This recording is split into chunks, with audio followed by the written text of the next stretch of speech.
So you want it to go counterclockwise. And then make your second row and just wiggle that tip a little bit.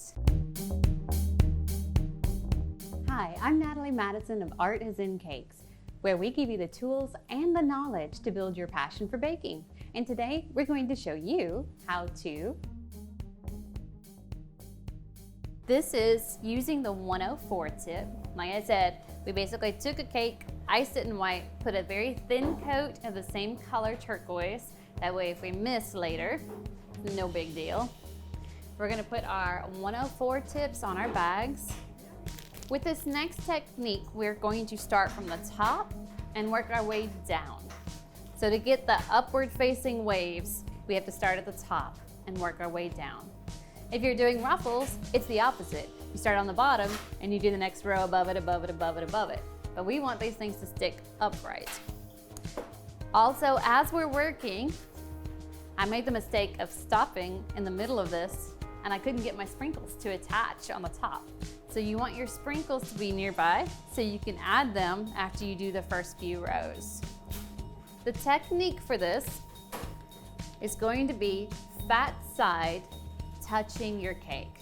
So the teardrop shape, the fat end of that teardrop is what's going to make contact with your cake. And we want to center this guy on our turntable, get right over it, place our tip. So I like to place it, if this is a clock, this would be 3 o'clock, right? Place it at 3 o'clock, start squeezing and turning the turntable. I'm not moving my hand, I'm turning the turntable.